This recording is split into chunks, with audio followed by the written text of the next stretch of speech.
Di mana di dalam konstitusi kita disebut Pancasila ideologi negara? Dalam seluruh dokumen negara kita nggak ada. Yang ada Soekarno bilang Pancasila itu adalah falsafah negara, bukan ideologi. Pak Harto bahkan bilang Pancasila adalah asas tunggal, bukan ideologi. Tiba-tiba Jokowi bilang itu ideologi, konsekuensinya panjang. Di mana di dunia ini negara yang berideologi? Nggak ada. Yang ada adalah fasisme, itu ideologi. Yang berideologi sekarang tinggal Korea Utara, komunisme itu. Jadi nggak boleh disebut Pancasila itu ideologi negara. Dia boleh kita sebut kesepakatan bersama untuk menuntun Indonesia. Nah, jadi kalau Rocky Gerung mempertanyakan ya, di mana data-data yang menyatakan bahwa Pancasila adalah ideologi negara. Nah, di sesi yang pertama, di dalam tanggapan saya yang pertama tentang tema ini sudah saya sampaikan. Jadi kenapa kemudian saya menyampaikan berbagai data itu, karena ingin menjawab ya pertanyaan dari Rocky Gerung tentang data-data termasuk data yuridis dan data historis.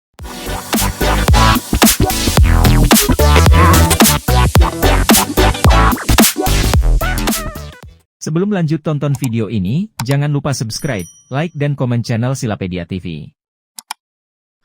Salam Pancasila, bertemu lagi dengan Silapedia Pancasila sebagai ilmu. Kali ini saya akan kembali menanggapi pandangan dari Rocky Gerung terkait dengan apakah Pancasila itu falsafah atau filsafat negara ataukah ideologi negara. Nah, sebelumnya saya sudah menanggapi pandangan ini dengan menyampaikan berbagai data ya tentang fakta bahwa Pancasila adalah ideologi negara, meskipun Pancasila juga memang merupakan filsafat negara. Nah, di dalam tanggapan saya yang pertama, saya menyampaikan berbagai data, yakni data historis dan data yuridis ya.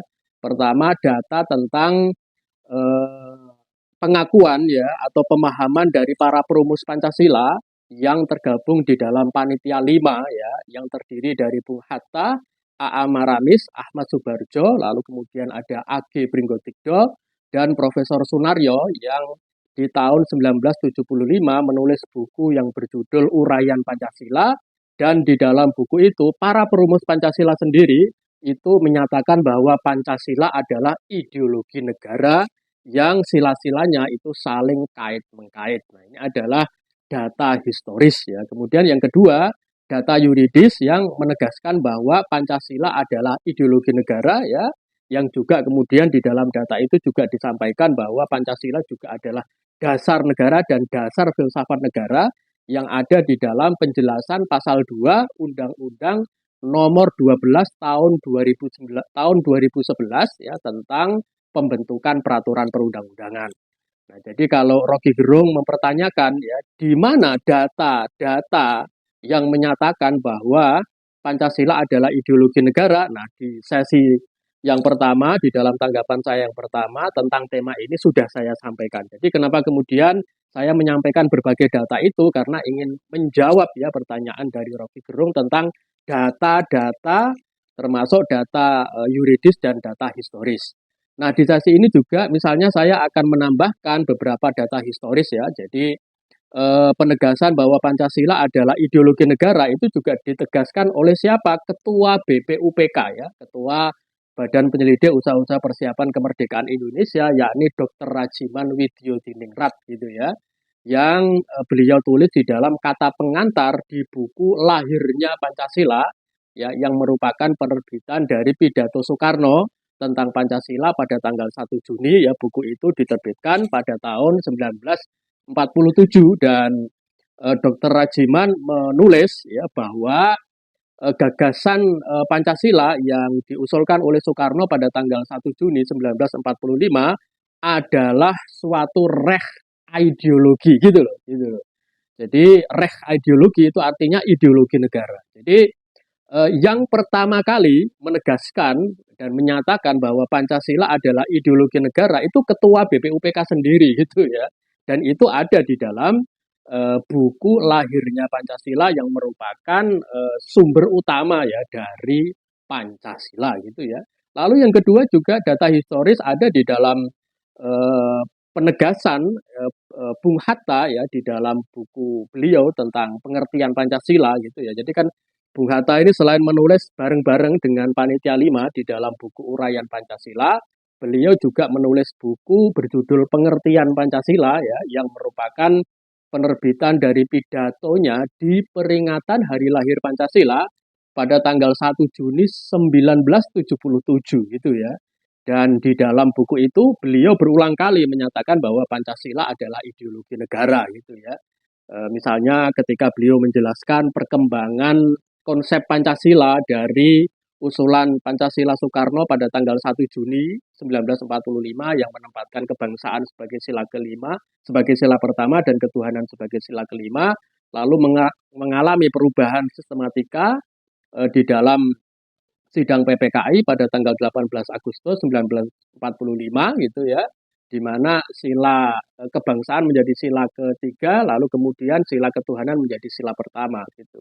Dan Bung Hatta menyatakan bahwa meskipun terjadi perkembangan konsep dari Pancasila akibat perubahan dari sistematika tersebut gitu ya, tetapi dasar ideologinya gitu ya itu tidak berubah gitu. Jadi artinya apa? Ideologi Pancasilanya tidak berubah gitu. Nah, ini adalah bukti bahwa terdapat banyak data ya yang menegaskan bahwa Pancasila adalah ideologi negara. Nah, pada sesi ini saya akan memperkuat kembali ya argumentasi bahwa Pancasila adalah ideologi negara meskipun pada saat bersamaan dia juga merupakan filsafat dasar negara. Jadi pada satu sisi saya sepakat dengan Rocky Gerung yang menyatakan bahwa Pancasila itu adalah falsafah negara, kesepakatan luhur para pendiri bangsa, dan Rocky juga menyatakan bahwa di tanggal 1 Juni 1945 itu Soekarno menyebut Pancasila sebagai filosofis Grundslag, sebagai filsafat. Tetapi kemudian Rocky menyatakan bahwa ketika Pancasila merupakan filsafat, maka dia bukanlah ideologi. Nah, inilah perbedaan pandangannya dengan saya gitu loh ya. Kalau saya berdasarkan fakta-fakta sejarah dan pengetahuan Pancasila menyatakan bahwa Pancasila memang merupakan filsafat dasar negara gitu ya, dan juga norma dasar negara, tetapi pada saat bersamaan dia juga merupakan ideologi negara, karena antara filsafat dan ideologi itu bukan dua hal yang bertentangan gitu ya. Dan ini nanti akan saya sampaikan di sesi yang ketiga dalam penjelasan saya tentang Pancasila sebagai ideologi dalam kacamata filsafat Pancasila. Nah, di sesi ini saya akan memperkuat bukan lagi data-data historis, karena beberapa netizen, para pendukung Rocky Gerung itu mempertanyakan ya, kenapa saya hanya menyampaikan data-data tentang penegasan bahwa Pancasila adalah ideologi negara gitu ya. Nah, tetapi kemudian di sesi ini saya akan memperkuat argumentasi, bukan hanya data tetapi argumentasi bahwa Pancasila itu secara historis adalah ideologi. Pada awalnya merupakan ideologi politik lalu menjadi ideologi negara. Nah, jadi kalau Rocky Gerung menyatakan bahwa Pancasila bukan ideologi, maka pernyataan ini bersifat ahistoris gitu, teman-teman. Bersifat ahistoris itu artinya bertentangan dengan latar belakang kelahiran dan perumusan Pancasila gitu ya, serta latar belakang upaya Pancasila untuk memperkuat dirinya sebagai dasar negara. Nah, saya akan membahas fakta historis ya yang menegaskan bahwa Pancasila adalah ideologi negara itu berdasarkan dua momentum bersejarah ya, yakni pertama sidang pertama BPUPK dimulai pada tanggal 29 Mei sampai 1 Juni 1945. Lalu yang kedua sidang konstituante, teman-teman ya, sidang konstituante yang berlangsung pada tahun 1956 sampai 1959, tetapi perdebatan tentang dasar negara itu memusat di dalam atau terjadi pada tahun 1957. Nah, di dalam dua momentum sejarah itu gitu ya, kita menemukan bahwa Pancasila itu adalah ideologi gitu loh. Kenapa? Karena pertama gitu ya, di sidang pertama BPUPK ya, sidang pertama BPUPK itu kan sidang khusus membahas dasar negara apa yang akan kita jadikan sebagai dasar bagi negara yang akan didirikan oleh para pendiri negara kan gitu kan. Pada awalnya kan Ketua BPUPK Dr. Rajiman itu bertanya, ini dasarnya apa? Apa dasarnya bagi negara yang akan kita dirikan kan gitu kan. Nah, menjawab atau menanggapi pertanyaan dari ketua BPUPK itu, maka kan gitu ya, anggota BPUPK, sidang BPUPK itu lalu kemudian terbelah ke dalam dua ideologi politik gitu loh. Dua ideologi politik gitu. Yang pertama adalah ideologi Islamisme, ya, yakni ideologi yang menjadikan Islam itu sebagai ideologi. Islam ini kan pada awalnya adalah agama. Lalu ketika dia ingin dijadikan sebagai dasar negara, maka pada saat itu Islam mengalami pergeseran ya dari Islam menjadi Islamisme gitu. Jadi kalau Islam adalah agama, sedangkan Islamisme adalah ideologi yang berangkat dari ajaran agama Islam gitu ya. Nah, jadi yang menjadi ideologi dari kelompok Islam yang ingin menjadikan Islam sebagai dasar negara adalah Islamisme dan berdasarkan studi dari Prawoto Mangkusasmito ya sebagai tokoh masyumi yang menulis buku tentang pertumbuhan historis dasar negara ya sejarah Pancasila ya Prawoto ini menyatakan bahwa dari 100% anggota BPUPK ya terbelah menjadi 20% yang mengusulkan Islamisme yakni sebanyak 15 orang dan 80% yang mengusulkan nasionalisme yakni sebanyak 50 orang. Jadi ada 65 tentu ini minus pimpinan dari BPUPK seperti Dr. Rajiman Widyodiningrat, lalu kemudian RP Suroso dan Ichi Bangase ya dari perwakilan dari pemerintah Jepang kayak gitu. Nah, jadi apa namanya di sidang BPUPK yang pertama ini kita akhirnya menyaksikan pertarungan ideologi gitu loh, pertarungan ideologi yakni Islamisme ya, ideologi Islam sebagai dasar negara dan nasionalisme yakni ideologi yang mengusulkan ya nasionalisme atau kebangsaan sebagai dasar negara gitu. Gitu. Nah, oleh karena itu kemudian gitu ya ketika pertarungan ideologi ini berlangsung dari tanggal 29 Mei sampai 31 Mei kan dan beberapa tokohnya bisa kita sebut ya misalnya tokoh dari ideologi Islamisme adalah Ki Bagus Hadikusumo pimpinan Muhammadiyah ya yang berpidato pada tanggal 30 Mei 1945 mengusulkan Islam sebagai dasar negara gitu ya dan ada beberapa tokoh Islam yang lain. Lalu kemudian ideologi nasionalisme gitu ya itu diperjuangkan oleh beberapa tokoh nasionalis ya 50 orang tetapi kemudian ada beberapa pembicara yang paling cemerlang ya yakni Mr. Supomo dan Bung Hatta. Nah, Bung Hatta ini berpidato pada tanggal 30 Mei setelah pidato Ki Bagus Hadikusumo, beliau menolak gagasan dasar negara Islam karena menurut beliau ya kita harus mendirikan negara nasional yang melindungi semua agama kan gitu ya. Kemudian juga Mr. Supomo yang berpidato pada tanggal 31 Mei, beliau setuju dengan Bung Hatta dan menolak dasar negara Islam karena nanti kalau negara didasarkan pada Islam, ya dasar negara Islam, ideologi Islamisme, maka akan muncul warga negara kelas 2 yang berasal dari umat beragama non-Islam gitu. Nah, situasinya kemudian mengalami deadlock begitu teman-teman ya, dan ini disampaikan oleh anggota BPUPK dari NU yakni Kiai Maskur yang menyatakan bahwa sampai tanggal 31 Mei situasinya deadlock gitu ya karena kelompok Islam itu tetap memperjuangkan Islamisme sedangkan kelompok nasionalis tetap memperjuangkan nasionalisme dan dua ideologi ini tidak bisa bertemu sampai kemudian gitu ya kata Kiai Maskur pada tanggal 31 Mei malam hari Bung Hatta, Soekarno dan Muhammad Yamin melakukan lobby kedua kelompok itu dan kemudian dilanjutkan dengan usulan Soekarno pada tanggal 1 Juni tentang Pancasila yang mampu mempertemukan dua ideologi besar ini gitu loh. Itu yang merupakan ideologi dunia kan di situ kan. Jadi kalau kiai saya ini kan santrinya Kiai Haji Abdurrahman Wahid atau Gus Dur itu menyatakan bahwa Pancasila ini adalah titik temu dari ideologi-ideologi dunia. Jadi ideologi dunia itu datang ke Indonesia ya ingin membangun negara sesuai dengan ideologi itu ya. Nah, di dalam sidang BPUPK ya kan yang muncul adalah ideologi Islamisme yang berasal dari Timur Tengah gitu kan ya dan ideologi nasionalisme yang berasal dari Eropa. Nah, ideologi dunia ini gitu ya, itu lalu kemudian disatukan oleh ideologi baru gitu loh, yang dirumuskan oleh Soekarno sebagai ideolog pertama dan utama dari Pancasila itu gitu loh.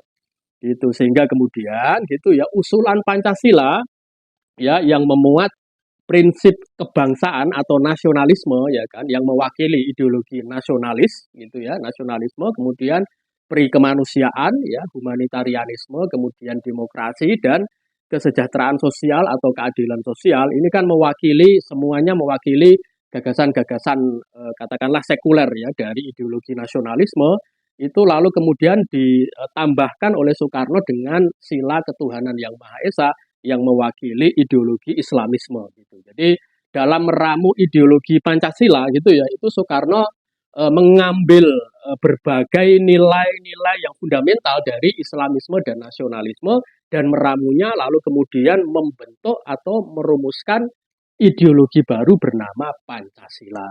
Jadi kalau ada yang menyatakan bahwa Pancasila itu bukan ideologi, itu historis dengan fakta atau latar belakang kelahiran Pancasila yang merupakan gitu kan ya titik temu gitu ya dari benturan antara ideologi Islamisme dan nasionalisme gitu. Maka kan kemudian meskipun Bung Rocky ya meskipun Soekarno di tanggal 1 Juni itu menyebut Pancasila sebagai filsafat dasar negara, tetapi Soekarno juga menyebut Pancasila sebagai Weltanschauung atau pandangan dunia. Dan penyebutan Weltanschauung ini malah lebih banyak ya, sebanyak 33 kali, sedangkan kalau filosofis Grundslag ini disebut oleh Soekarno sebanyak 4 kali. Dan ketika Soekarno menjelaskan Pancasila sebagai Weltanschauung itu lalu beliau membandingkan Weltanschauung Pancasila itu dengan Weltanschauung dari dunia internasional ya, seperti nasionalis sosialis Jerman, lalu kemudian Marxisme komunis dari Uni Soviet. Nah, jadi ketika Soekarno membandingkan Weltanschauung Pancasila dengan Weltanschauung nasionalis sosialis dan Marxis komunis, nah maka apa itu artinya? Artinya kan ya Pancasila adalah ideologi yang bisa dibandingkan dengan ideologi yang dianut oleh negara Jerman dan oleh Uni Soviet, begitu loh. Nah ini adalah momen historis yang pertama yang menyatakan bahwa Pancasila adalah ideologi politik, ya ideologi politik yang lalu ketika menjadi dasar negara, ia menjadi ideologi negara. Nah, yang kedua adalah sidang konstituante gitu, sidang konstituante. Nah, kalau kita lihat di dalam sidang konstituante, di dalam perdebatan tentang dasar negara, di mana anggota konstituante, terutama dari kelompok Islam dan kelompok sosialis, itu ingin mengganti Pancasila kan gitu kan. Maka yang terlihat kan terdapat 2-3 ideologi kan begitu kan ya di sidang konstituante itu. Yang pertama adalah ideologi Islamisme yang mengulang sidang BPUPK yang pertama itu. Yang kedua ideologi sosial ekonomi atau sosialisme. Yang ketiga ideologi Pancasila kan gitu kan. Dan kalau kita lihat ya pengusung dari 3 ideologi ini itu kan ya ada kan gitu kan. Dan pembela atau pengusung ideologi Pancasila lebih banyak dari pengusung ideologi lainnya kan gitu kan. Misalnya dari pendukung Pancasila terdiri dari 274 kursi ya yang terdiri 274 kursi ya yang terdiri dari Partai Nasional Indonesia atau PNI, lalu kemudian PKI ya PKI itu Partai Komunis Indonesia itu masuk di dalam fraksi atau faksi Pancasila, kemudian Republik Indonesia, Partai Republik Indonesia, lalu Partai Kristen Indonesia, Parkindo, kemudian Partai Katolik, ya, lalu kemudian Partai Sosialis Indonesia, lalu ada IPKI dan ada 14 fraksi kecil. Nah, ini kemudian membentuk 274 kursi yang merupakan mayoritas di sidang konstituante. Lalu kemudian pengusung atau pembela ideologi Islamisme itu dari fraksi-fraksi Islam ya, dari Partai Masyumi, Partai Nahdlatul Ulama, Partai Sarekat Islam Indonesia, ya, lalu kemudian Partai Tarbiyah Indonesia, dan 4 fraksi kecil yang kemudian membentuk 230 kursi. Lalu kemudian pengusung ideologi sosial ekonomi atau sosialisme itu hanya sebesar 10 kursi yang terdiri dari Partai Buruh, Partai Murba, dan Partai Akoma. Nah, dengan demikian gitu ya, pertarungan usulan tentang dasar negara yang ingin mengganti Pancasila sebagai dasar negara di sidang konstituante gitu kan, itu kan digerakkan oleh ideologi politik kan begitu kan? Itu kan dari ideologi politik Islamisme ya, kelompok Islam mengusulkan Islam sebagai dasar negara pengganti Pancasila dengan ideologi sosial ekonomi atau sosialisme yang ingin mengganti Pancasila dan juga menolak ideologi Islamisme dan ideologi Pancasila sendiri sebagai dimensi ideologis dari dasar negara yang tetap ingin menjadikan Pancasila sebagai dasar negara begitu loh. Gitu. Sehingga kemudian kalau Pancasila ini hanya dipahami sebagai prinsip-prinsip filosofis, ya itu